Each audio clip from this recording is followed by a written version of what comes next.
Tem bastante trabalho, graças a Deus. Pois é, graças a Deus. Esses dois eu não conhecia, mas dos seus, que são apenas seus, eu acho que eu tenho 8 anotados. Deixa eu contar aqui. 1, 2, 3, 4, 5, 6, 7, 8. Ah, não, tem 9, tá certo.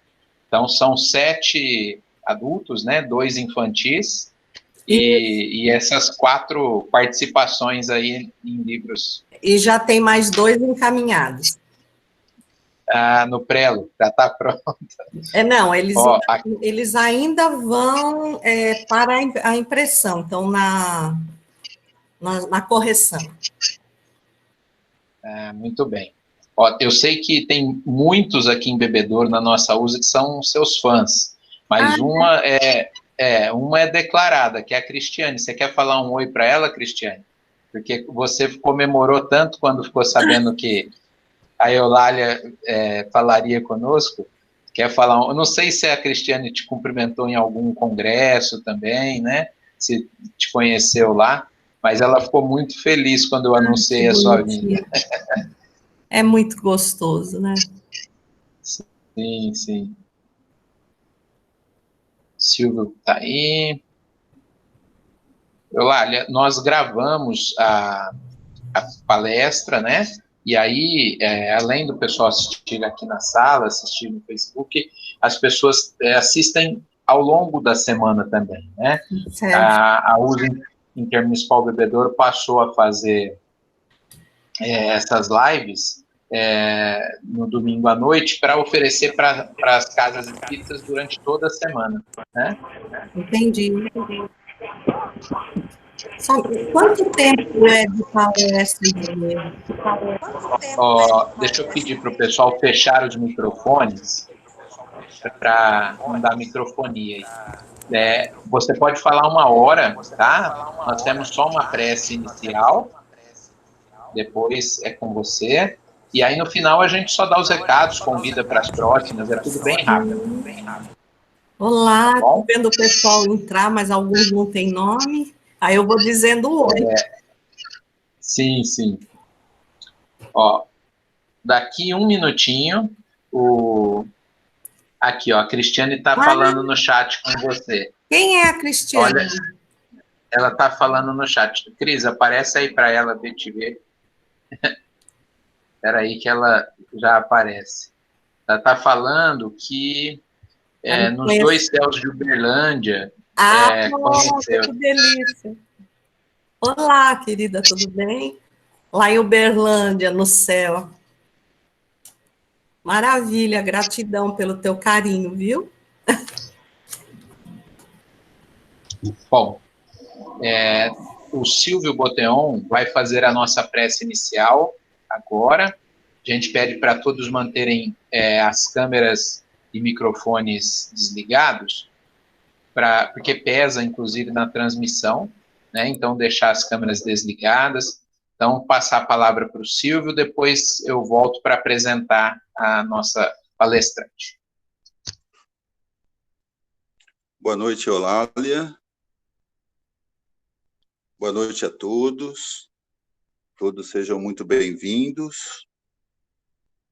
E nesse instante, que possamos elevar o pensamento até Jesus, a Deus, nosso Pai, pela oportunidade do conhecimento, do aprendizado, e que os bons espíritos, os amigos de Jesus, possam estar inspirando, amparando a Eulália nesse encontro de estudos, de reflexão da noite de hoje.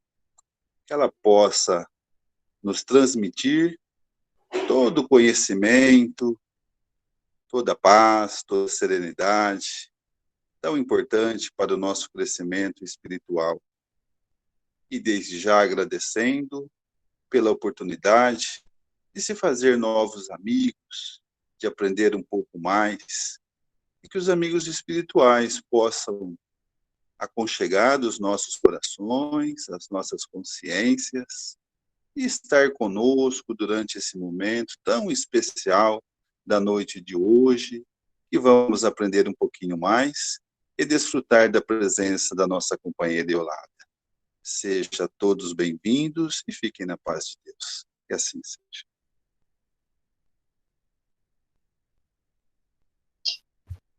Bom, vamos então iniciar a nossa atividade doutrinária, né? Já iniciamos com a prece. Antes a gente fica aqui uns 5 minutinhos batendo papo e nós vamos pedir para que todos fechem os microfones, as câmeras, para que não dê microfonia, inclusive, né? Temos ainda alguns microfones abertos aí.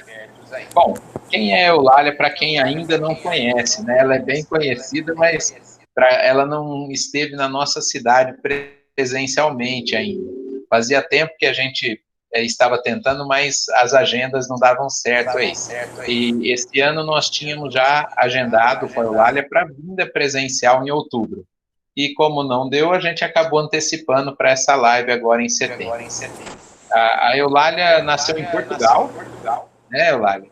Veio criança para o Brasil, para Santos, e lá, desde pequena, né, trabalhou no movimento espírita, em especial no Lar Espírita Beneficente Anjo da Guarda, com tarefas terapêuticas, e lá também iniciou a psicografia.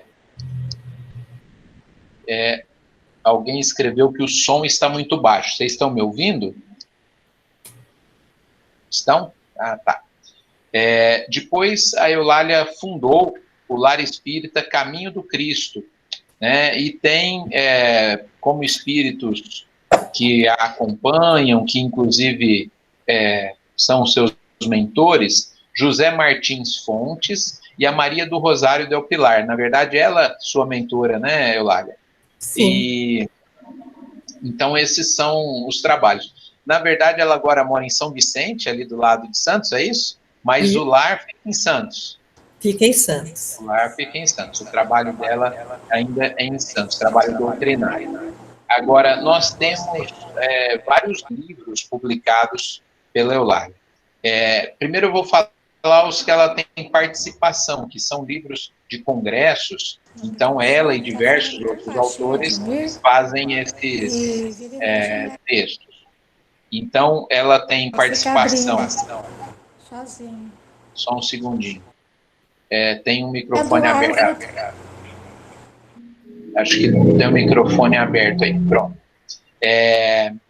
Ela tem participação nos seguintes livros: Desafio de Viver, Família, Vida e Paz, Amor, Reflexões e Vivências, e qual que é o outro?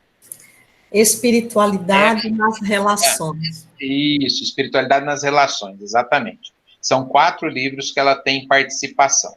Agora tem 9 livros que são dela, né? Superando a Ansiedade, Ecos do Passado, Noites no Cais, No Silêncio dos Claustros, A Melhor Vida, A Conquista da Felicidade, A Moura, e tem 2 infantis, O Sonho de Estelinha e Estelinha, Estrelinha que Ficou Sozinha. Então são 9 livros dela, mais esses 4 têm participação, e 2 que estão a caminho aí, 2 que em breve nós teremos acesso. Hoje ela vai falar sobre um tema que muitas casas abordaram exaustivamente lá em março, abril, maio, que foi flagelos destruidores. Mas nós aqui nas nossas lives não tivemos. Então, a palavra é sua, minha amiga, seja muito bem-vinda, bom trabalho. Lembrando a todos que deixem fechado as câmeras e os microfones. Ainda o do Ricardo, do Edson Garcia, estão abertas as câmeras ainda, tá? Seja bem-vindo, Eulália. A palavra é sua. Muito obrigado, Edmir. Boa noite, queridos amigos da USE Bebedouro. É com muita alegria que eu estou tendo a oportunidade de participar com vocês deste momento de reflexão, e diga-se de passagem, ao se tratar de flagelos destruidores, essa reflexão pede muita atenção da parte de todos nós, porque representa um instante ímpar em que devemos movimentar todos os esforços para fazermos essa travessia indispensável a todos nós. E nós iniciamos a fala recordando o ano de 1926, exatamente o dia 6 de agosto, quando a primeira mulher, Gertrude Ederle, de apenas 20 anos, fez a travessia do Canal da Mancha a partir do Estreito de Dover, entre a Inglaterra e a França, que tem uma distância de 33 quilômetros. A gente fica imaginando que por mais que uma pessoa treine, por mais que ela tenha um preparo, viver aquele momento sempre é um intenso desafio, porque nós não treinamos que algo vai dar errado, que o mar esteja revolto, que o tempo não favoreça, de tal forma que esse feito só foi realizado pela segunda vez, quando falamos de mulheres, em 1951, quando a americana Florence Chadwick fez a mesma travessia. Ela era 14 anos mais velha do que Gertrude.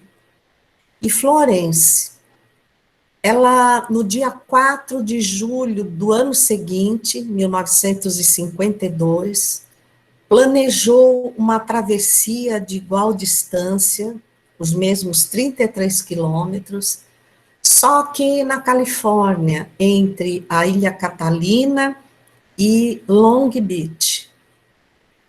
E, obviamente, ela que já tinha diversas experiências e que colhera a mais importante delas na travessia do Canal da Mancha, fez a mesma programação, um treinamento intensivo, mas aguardava que aquele mês de julho, verão, no hemisfério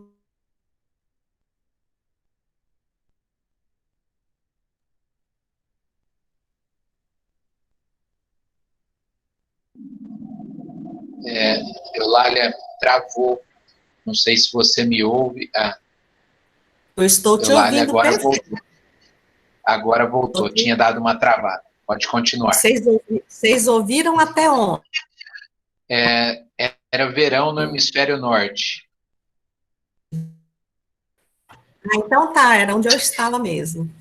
Então, ela aguardava que aquele dia de verão fosse propício para a travessia, com o mar calmo, o dia ensolarado, mas a realidade foi totalmente diversa. O dia amanheceu ameaçando o temporal, o mar estava revolto, e tudo era coberto por um intenso nevoeiro, que não permitia a visão além de poucos metros adiante da pessoa. Da mesma forma, ela lançou-se ao mar. Aquela homenagem teria um sabor diferente, exigiria mais dela, mas ela queria homenagear a sua pátria. Começou a nadar, e quando cumpria uma grande distância, exatamente 32 quilômetros e 200 metros, ela começou a entrar em pânico. Ela começou a gritar para os barcos de apoio, o que estava mais próximo dela levava o seu técnico, os seus pais e o seu esposo. E ouvia de retorno as vozes que ela tão bem conhecia, ali incentivando a continuar, porque eram os metros finais que a praia, né, todos os aparelhos diziam que a praia estava a nada mais que 800 metros. Para quem já tinha nadado 32 quilômetros, o que eram 800 metros? Mesmo assim, ela não conseguiu. Ela pediu para ser recolhida, chorou muito, e quando sua mãe a chamou, abraçou-a, conversou um pouco com ela e disse: eu te conheço, tu és uma pessoa de muita persistência, o que foi que realmente te fez desistir? E ela fez uma revelação impressionante. Não lhe faltaram forças físicas, mas faltou-lhe o horizonte. Faltou-lhe esperança, faltou-lhe a certeza de que aquela adversidade seria vencida a breve tempo. E ela disse claramente à mãe: eu não consegui vencer a intensidade do nevoeiro. Não ver o ponto de chegada me fez entrar em desespero. Essa história é muito divulgada através da internet com o nome O Nevoeiro da Incredulidade.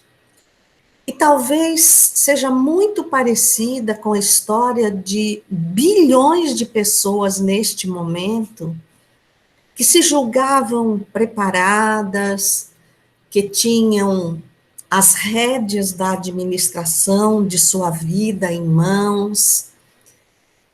O aprendizado era suficiente para qualquer desafio, porque nós costumamos focar a nossa atenção para tudo que está vinculado ao campo material, embora sendo espíritos imortais.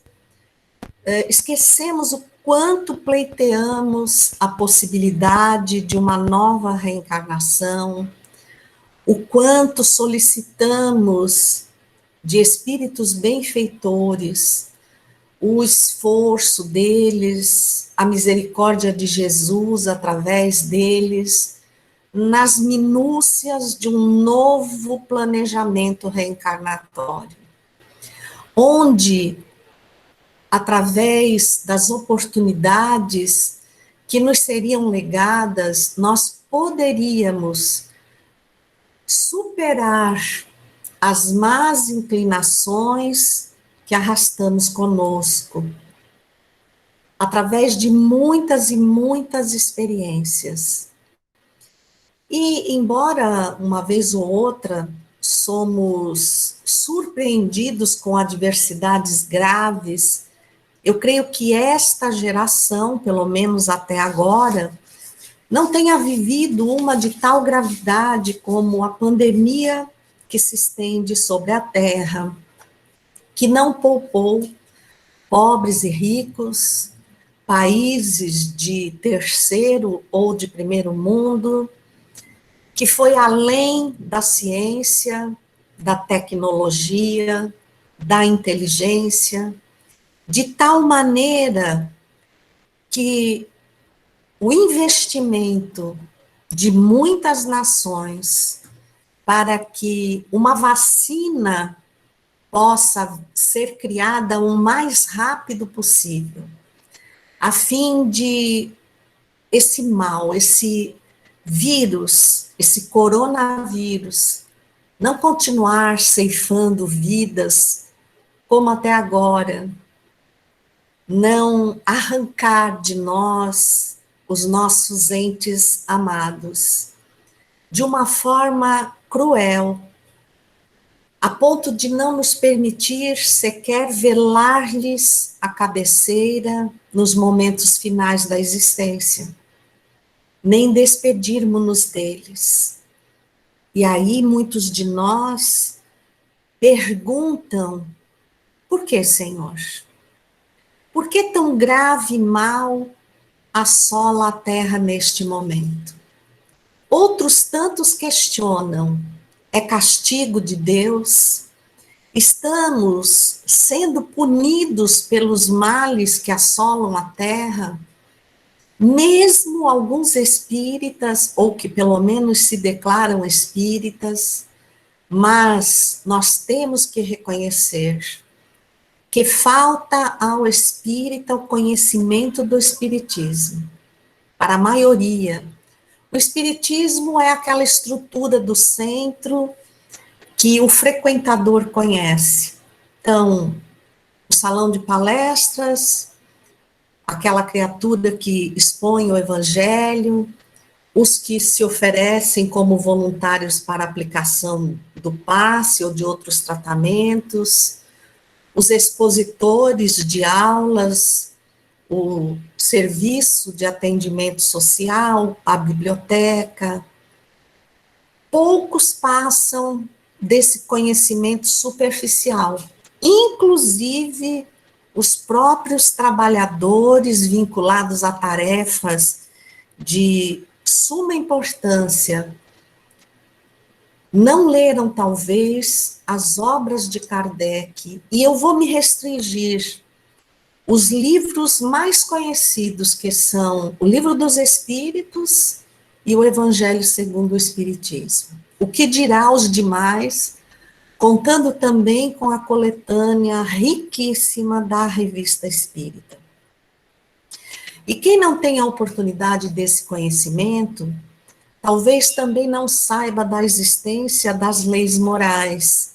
Então, no livro 3 do Livro dos Espíritos, intitulado Leis Morais, nós temos a descrição das 10 leis morais. Inclusive, eu não sei se alguém de vocês assistiu às lives feitas pelo Álvaro Mordecai e o Jorge Alahá, 2 trabalhadores do espiritismo, mas também conhecedores da língua e da religião judaica, que fizeram a ponte entre as 10 leis morais do Livro dos Espíritos, ou do Espiritismo, e os 10 mandamentos de Moisés. O que nos traz o clareamento da afirmativa de Jesus, quando disse: eu não vim destruir a lei, mas dar-lhe cumprimento. Então, nós pensamos, talvez, que estejamos livres, porque já avançamos muito em conhecimento, de estarmos submetidos à lei primordial de causa e efeito. E essa lei nos diz: todo efeito teve uma origem, teve uma causa. Então, os flagelos destruidores, que estão inseridos na lei de destruição, aqui na pergunta 738 do Livro dos Espíritos, é muito clara na sua resposta, porque Kardec diz assim, pergunta 737, com que fim Deus fere a humanidade por meio de flagelos destruidores, para fazê-la progredir mais depressa? Já não dissemos que a destruição é necessária para a regeneração moral dos espíritos? Aí a pessoa que não reflete bem sobre essa resposta diz: olha, Deus só sabe fazer progredir destruindo.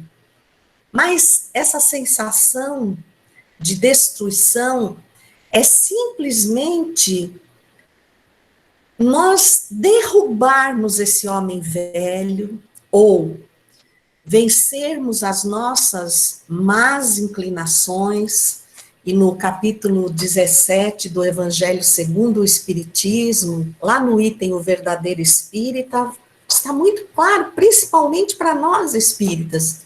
O verdadeiro espírita é aquele que empenha todos os esforços, todos, não é faz uma forcinha, empenha todos os esforços para domar as más inclinações. As más inclinações são aquelas deficiências que ainda trazemos conosco e que vêm a prejuízo não somente de nós, mas do meio em que estamos inseridos. Eu gosto muito de me lembrar e de trazer ao conhecimento uma afirmativa de Francis Thompson, um poeta inglês, que disse que tudo no universo está interligado, tão intimamente interligado, que é impossível eu tocar numa flor sem ofender uma estrela. Ou seja, tanto a flor, quanto a estrela, quanto as galáxias, quanto o verme na Terra, quanto nós, seres humanos, quanto os desencarnados, estamos mergulhados num mesmo campo de energia. E o que atiramos a esse campo, seja bom ou seja mal, interfere e traz de volta as sensações que partiram de nós e que nos colocam no exato local de responsabilidade da atitude que tivemos. É por isso que muitas pessoas se reúnem num mesmo momento para serem submetidas a um acidente. Vamos falar, por exemplo, um acidente aéreo, um avião que leva em torno de 200 pessoas, que se reúnem de várias partes, que muitas vezes não se conhecem, e que acabam desencarnando pelo mesmo motivo. Mas você olha e percebe, 2 ou 3 passageiros não chegaram, ou se atrasaram no trânsito, ou tiveram algum outro obstáculo.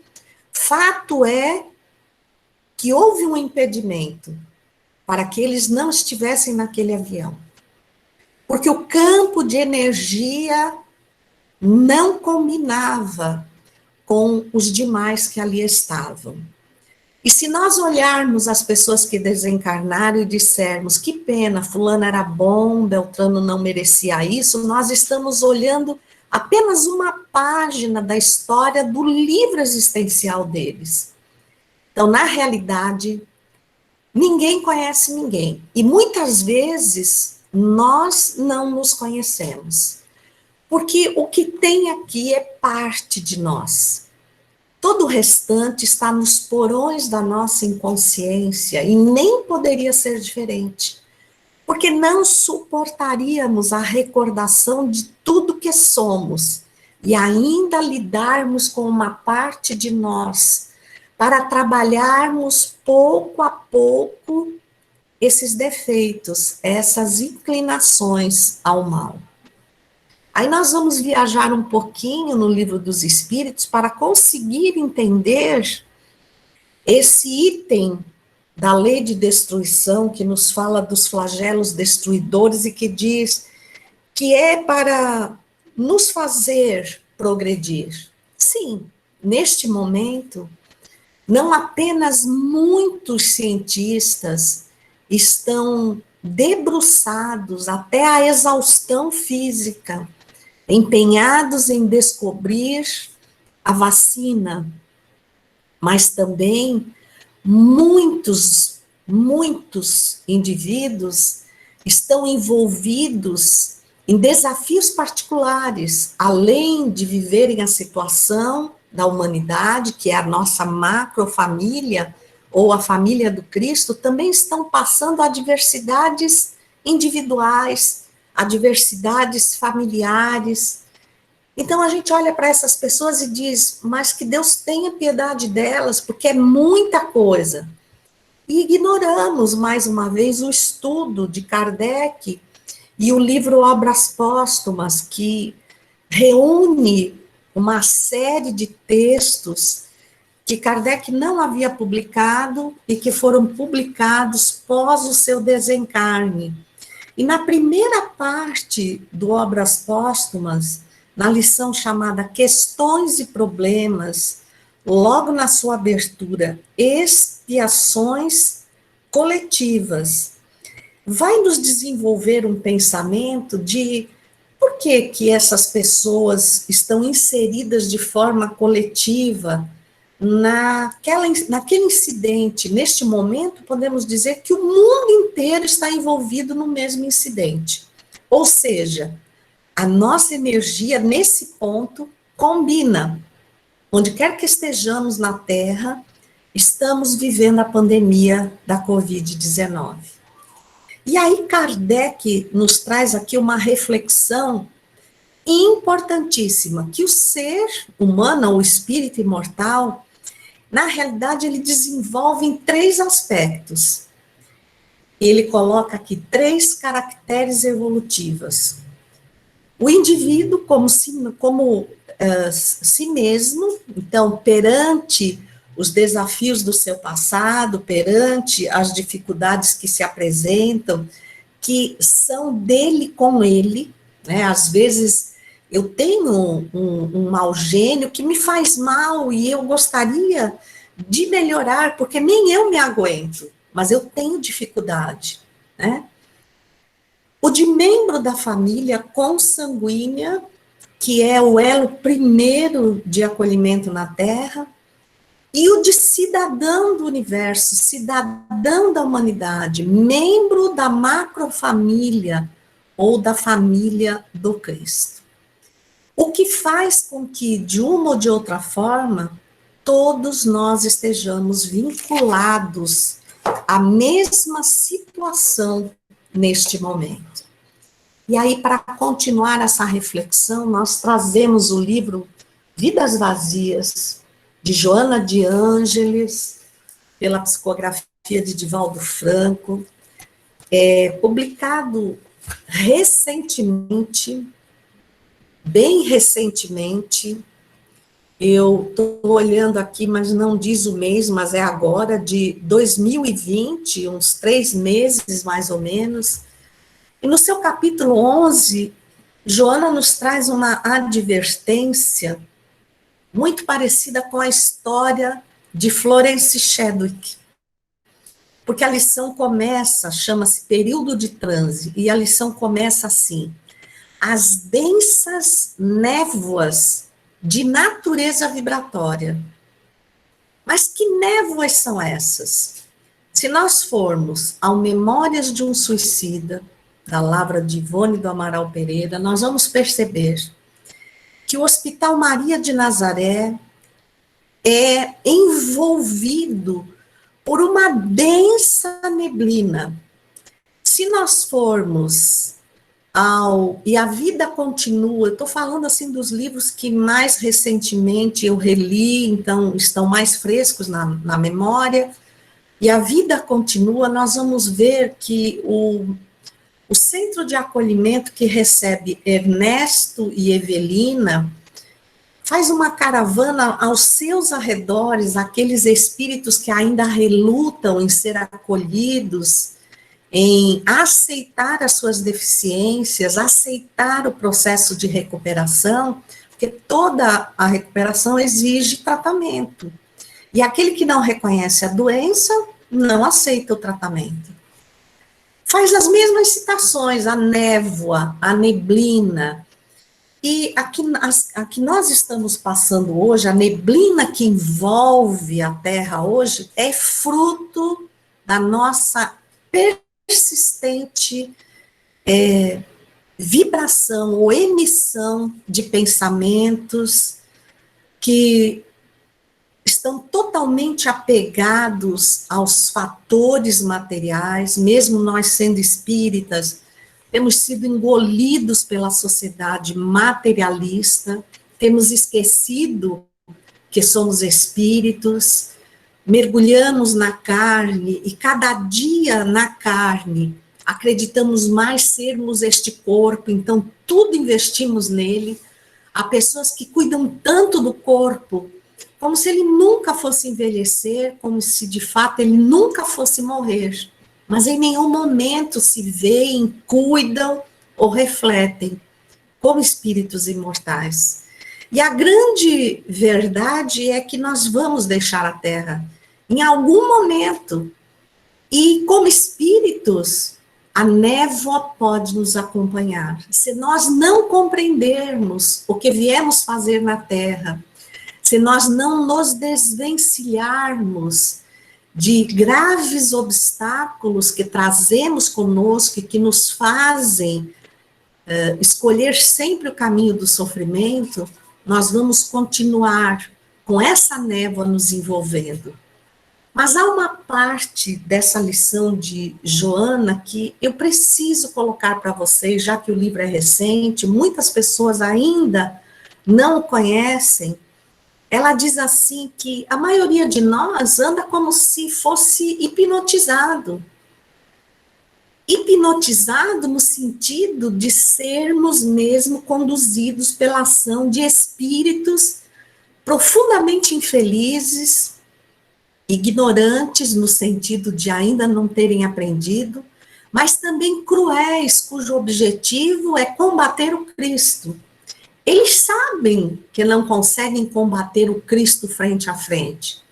Então, eles combatem o Cristo através dos cristãos. Ainda mais que nós estamos seduzidos por esses valores superficiais, por eles muitas vezes nós vergamos a nossa moral, nos permitimos corromper, e eles veem isso como um grande avanço, porque que objetivo teria a Terra se os seus habitantes não aceitassem o processo educativo do Cristo? Daí você diz assim, nossa, como é que isso poderia acontecer? Pois é, o livro E a Vida Continua fala, quando o benfeitor Cláudio, que é o responsável pela caravana que parte todos os dias daquela colônia, no entorno, para levar o atendimento, as orações, e para resgatar espíritos que se debatem nessa névoa, o benfeitor Cláudio fala a Ernesto e Evelina que muitos daqueles espíritos que ali se encontram, e que às vezes até afrontam a caravana, ameaçam a caravana, já estiveram naquela colônia de refazimento. E para vocês imaginarem, para aqueles que não leram ou não lembram do livro E a Vida Continua, é um lugar muito aprazível, muito. Evelina e Ernesto não se conheciam antes, um pouco antes do desencarne. Eles se encontram num local aprazível, num lugar termal, no estado de Minas Gerais, que é Poços de Caldas. Os dois descobrem que têm a mesma doença, que é um tumor nas suprarrenais, passam pela mesma cirurgia e desencarnam da mesma forma. E se reencontram no mundo espiritual, acreditando que estão internados no mesmo hospital e comentam da delicadeza do tratamento, dos jardins maravilhosos para onde os conduzem todos os dias. Eles acreditam-se em estado de convalescência, embora não compreendam a ausência dos seus familiares.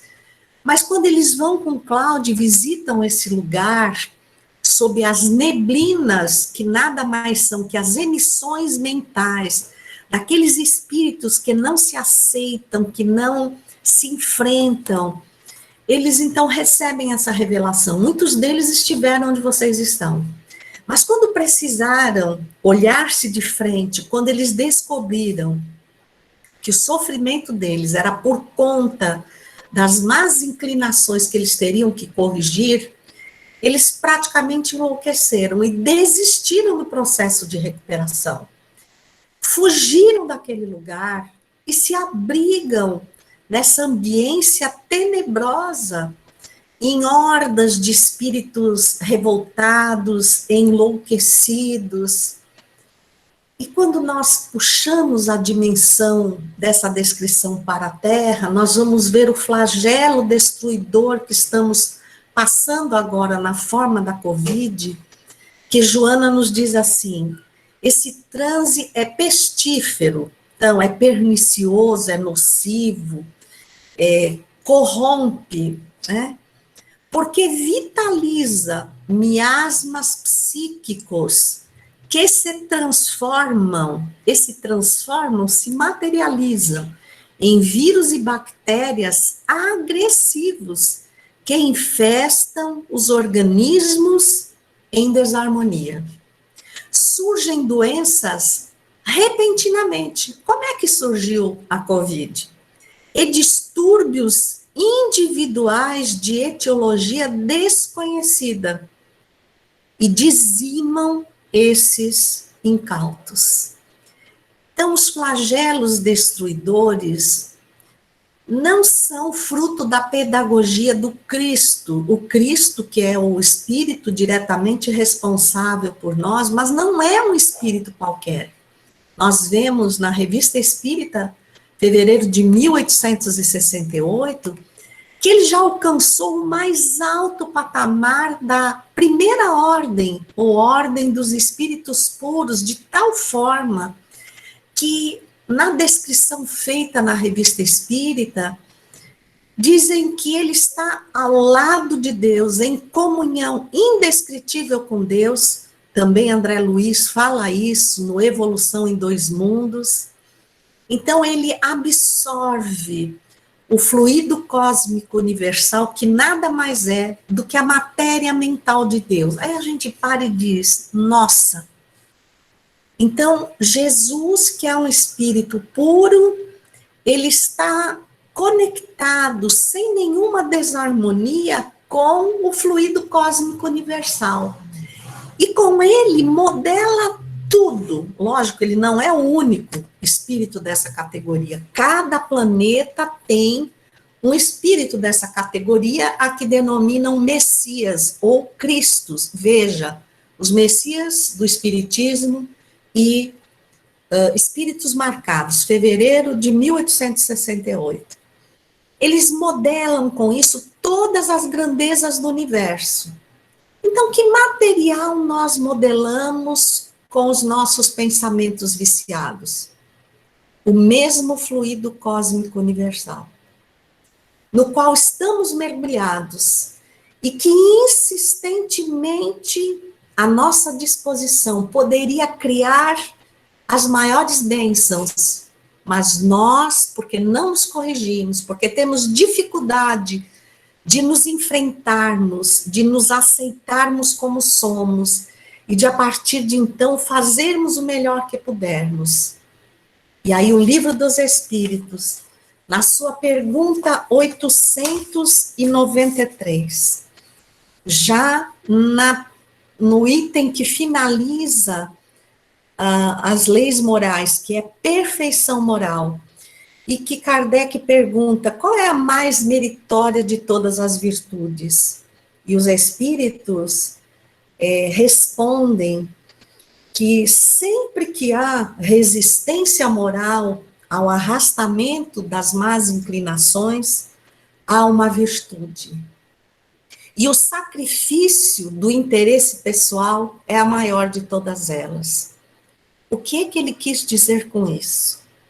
Ele quis dizer que enquanto nós não nos libertarmos do egoísmo, né, e há uma pergunta reservada para isso, num item intitulado Egoísmo, a 913, diz que o mais radical de todos os vícios que nós temos é o egoísmo. E o que tem nos arrastado a essa vivência descomunal em que cada um quer levar vantagem sobre o outro é o egoísmo. E por que eu não consigo me deter e me permito arrastar com todos os demais a ponto de aceitar o que, no fundo, eu sei que é imoral, como se fosse um comportamento normal da sociedade moderna? Todo mundo faz. Então, por que é que eu não posso fazer? Só que lá no fundo, principalmente nós espíritas, nós temos conhecimento para saber que não deveríamos aceitar, que não podemos ser coniventes, que não podemos buscar benefícios próprios, benefícios individuais, não podemos colocar à frente de tudo que fazemos o nosso interesse pessoal. Porque o interesse pessoal, muitas vezes, vem a prejuízo dos outros. vou citar um dos mais presentes hoje na humanidade. Chama-se Síndrome de Burnout, que nada mais é do que o esgotamento emocional, mental e moral do ser humano, explorado pelo ser humano.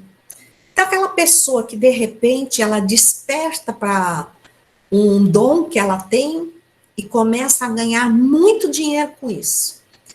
Mas ganha tanto dinheiro que, se ela vivesse, ela pudesse fazer uma conta e essa conta conseguisse ficar de reencarnação para reencarnação no nome dela, ela poderia viver 10 reencarnações que não gastaria todo o dinheiro que tem. E aí você pergunta, e por que ajuntar tanto? Porque, como espírito imperfeito, sem a mínima atenção para responder às perguntas de qualquer pessoa, por que eu estou aqui? Por que eu estou aqui neste momento? Por que eu vejo criaturas nascerem abastadas, aparentemente privilegiadas, já capacitadas para uma série de coisas, e outras totalmente limitadas, física, mentalmente? Que justiça é essa de Deus? Aí a resposta mais lógica, acho que a única que tem lógica, é a reencarnação.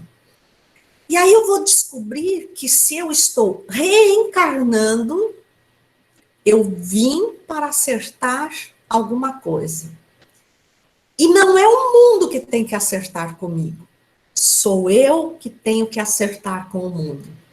Quando eu perceber isso, eu me desvisto do egoísmo, eu me desvisto do interesse pessoal, eu me desvisto dos horizontes materiais e compreendo finalmente que é impossível um ser humano ser feliz se ele está recebendo todo o privilégio do esforço do outro e mesmo assim submete o outro para ter mais e mais, sem enxergar o outro como alguém igual a ele, filho de Deus, irmão por natureza, espírito com os mesmos direitos. É óbvio que isso não quer dizer que o que devia ser feito era distribuir as riquezas da terra de forma igual, porque nós não teríamos o progresso alavancado pelo esforço. Mas há de chegar o tempo em que os flagelos, esses destruidores que envolvem a humanidade, vão deixar de acontecer, porque eu passei a trabalhá-los antes que eles virassem tsunami, enquanto eles são ondas pequenas no mar da minha própria existência. Então eu vou fazer a parte que me compete. A partir disso, eu nunca vou estar na vibração daqueles espíritos que ficam adiando a sua transformação moral. E aí, não aceitando as provas, eles fatalmente, pela lei de causa e efeito, são submetidos às expiações. Não é porque Deus manda, é porque chega uma hora que o copo de cada um não consegue receber mais nada. Está transbordando, e o pior, só transborda coisa que não presta. Então, ao transbordar, a primeira inundação é ao redor de mim mesmo. O primeiro atingido sou eu mesmo. Os flagelos destruidores não são esses que nós vemos lá fora, mas são os que têm origem dentro de nós e que oferecem material, como se houvesse uma conta de poupança única, em que todo mundo está depositando a mesma moeda. E aí, dá isso. Estamos todos muito fragilizados, parecemos mesmo Florence Chadwick, quando falta 800 metros, e obviamente eu estou usando de uma medida material como parâmetro, mas diante do que já passamos e onde estamos Estamos mais próximos da chegada. Mas quem vai chegar e quando vai chegar? O que adianta eu me debruçar, eu fazer a minha parte se ninguém faz? Há muitas moradas na casa de meu pai, disse Jesus.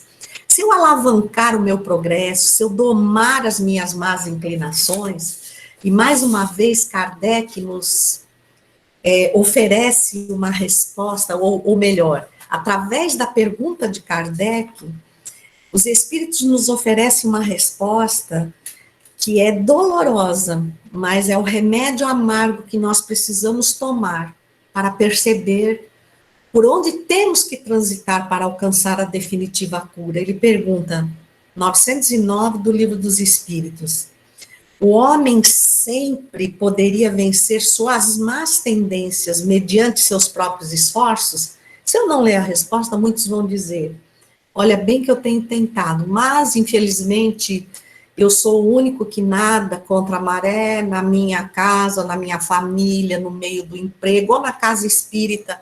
Todo mundo nada no sentido contrário, por mais que eu me esforce, eu não consigo.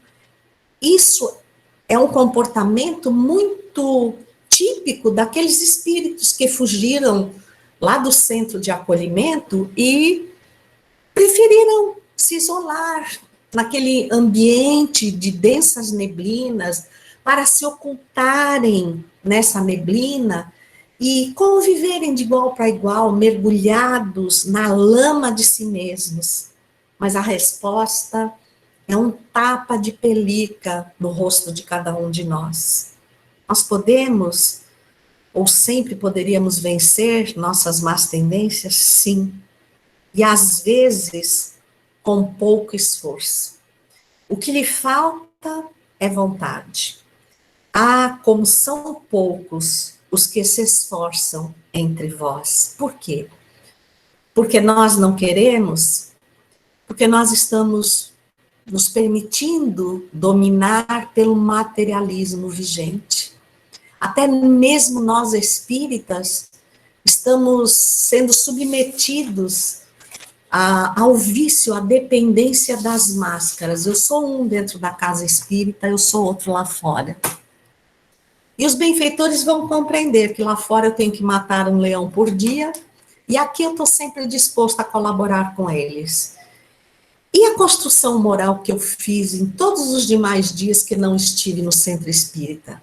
Essa é a máscara que eu não vou conseguir tirar enquanto eu não mudar o meu comportamento.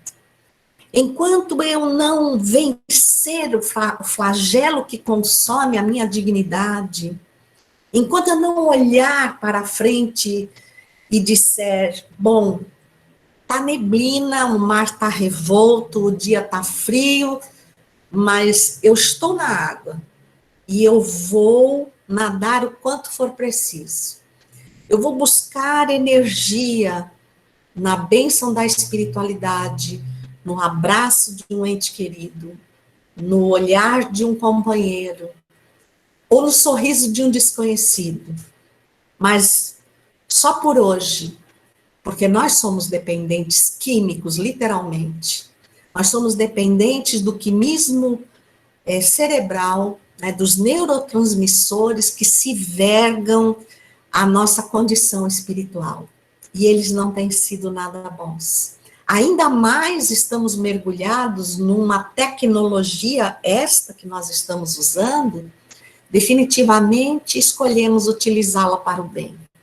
Mas acontece que só existem 2 lugares no mundo em que somos chamados de usuários. Eu não sei se vocês se deram conta. No ambiente da dependência química ou nas redes sociais, que não deixam de criar em nós uma dependência, anulando a nossa personalidade, escolhendo por nós, fazendo uma verdadeira lavagem cerebral.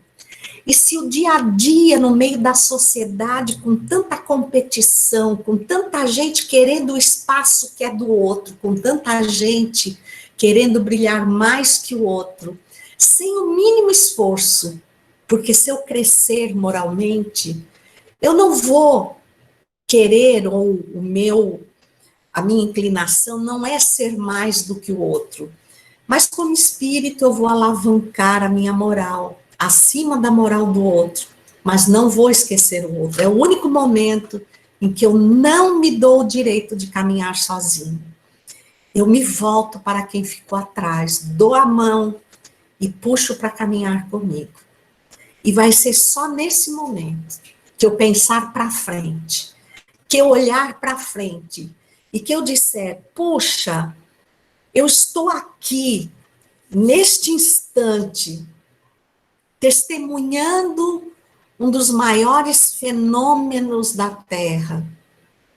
Eu estou aqui, não no momento apenas da pandemia pelo coronavírus, mas no combate a um vírus muito mais letal, porque nos mata a esperança como espíritos, que é a pandemia moral, que nós já estamos aceitando como normal.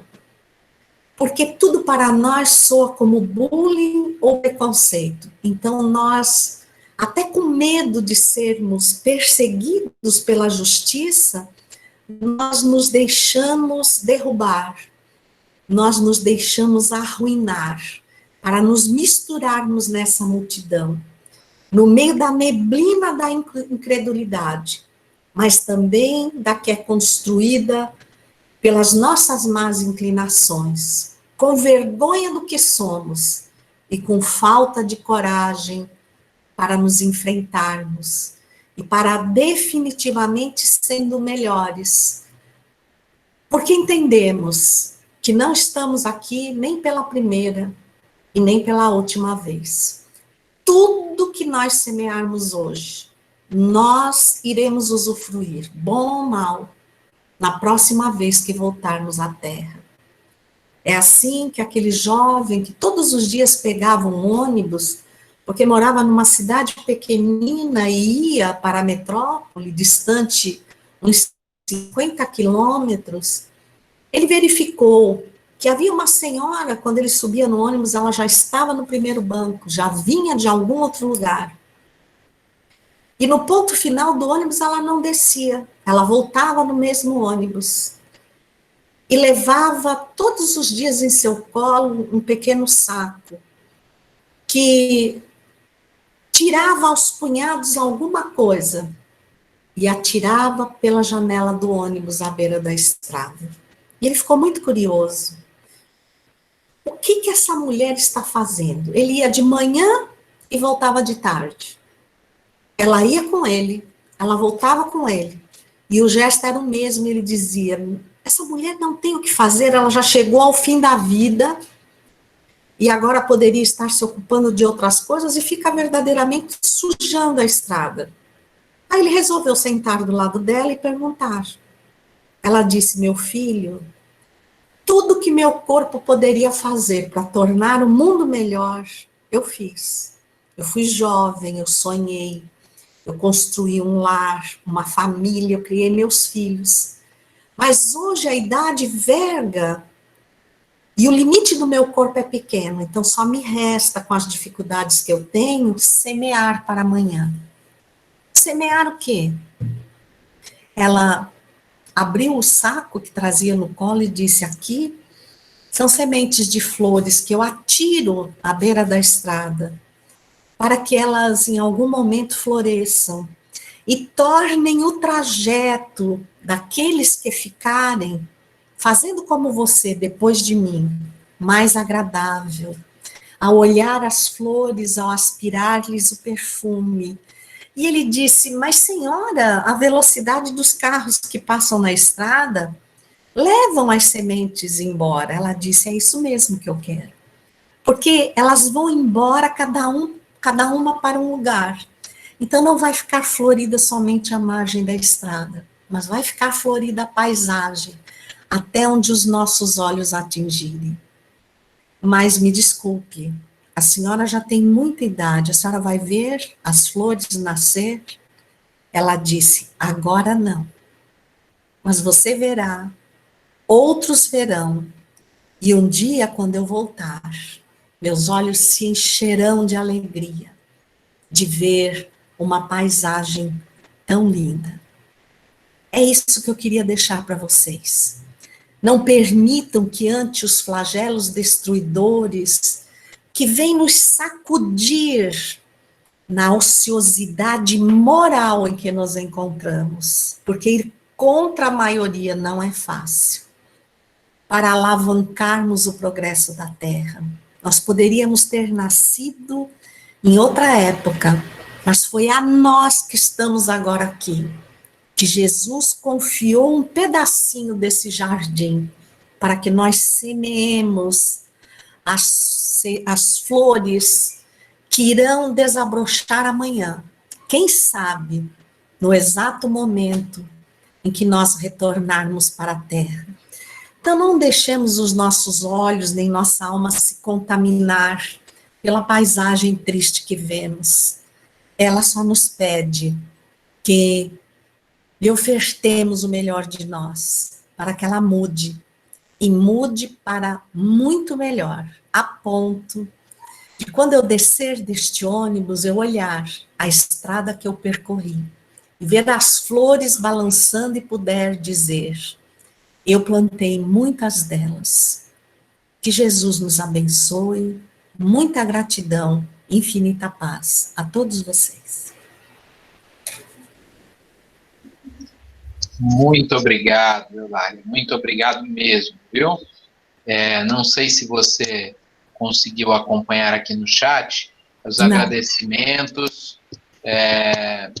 Deixa eu te posicionar aqui as pessoas que agradeceram, a Alzira, a Roberta, a Cristiane, escreveram frases aqui para você, a Samanta, o Gustavo, a Roberta de novo, a Juraciro, o João Guimarães, a Alzira de novo, Antônio Ricardo Jacob, Silvia Toledo, enfim, todos agradecendo, escrevendo a Cleide, escrevendo para você da importância das reflexões que você nos trouxe nessa noite, né? Todos, acho que entenderam e se emocionaram também, né? O Limão, a Joyce, a Eva, todos aqui agradecendo no chat. Nós vamos chamar agora o Gustavo, nosso colega, irmão, Rosângela e o Marcos Bilória também. O Gustavo vai fazer a nossa prece e, em seguida, nós voltamos só para anunciar as palestras das próximas semanas e encerrar. Gustavo, com você. Bom, primeiramente, agradecer a Eulália, né, pelas lindas reflexões. Muito obrigada. Eu fiz algumas anotações aqui. Nós somos membros da família do Cristo. E todos nós, como membros dessa família, nós temos que fazer a evolução, o adiantamento moral de cada um. E essas palestras, graças a Deus a gente participa dessas palestras, elas nos traz isso. E nos lembra também, né? Porque muitas vezes a gente lê os livros citados, né? E a gente acaba esquecendo, que já faz um pouquinho de tempo. Mas nós vamos agradecer a Jesus, ao nosso Pai Maior, pela oportunidade, pelas intuições, a nossa irmã Eulália, e que nós possamos, cada um de nós, sempre tentar dominar as nossas más tendências, e que nós vamos vencer, como ela citou no final, semeando o bem. Porque através do bem é que nós evoluímos, e a caminhada nossa, ela é longa, mas nós temos que caminhar. Muito obrigado, Eulália. Obrigado, Edmir. Que assim seja. Bom, muito obrigado, Gustavo, pelas palavras, né? Eu gostaria que a Eulália voltasse para nos dizer as suas considerações finais aí, se despedir do pessoal, antes de nós anunciarmos as próximas lives. Eu só tenho a agradecer a confiança, a oportunidade de estar com vocês e me manter aqui otimista que, se Deus quiser, pelo menos no próximo ano, será presencial, estaremos todos juntos. Então, um abraço muito carinhoso a cada um de vocês, que Deus ampare o vosso trabalho. Bom, nós queremos, assim que possível, eu sei que Santos, São Vicente, Bebedouro não é tão pertinho, mas quando você vier para a região de Ribeirão Preto, né, a gente vai ter a oportunidade de te abraçar pessoalmente aqui nas nossas casas espíritas, viu? Bom, pessoal, terminamos as lives de setembro, e outubro é sempre um mês especial, porque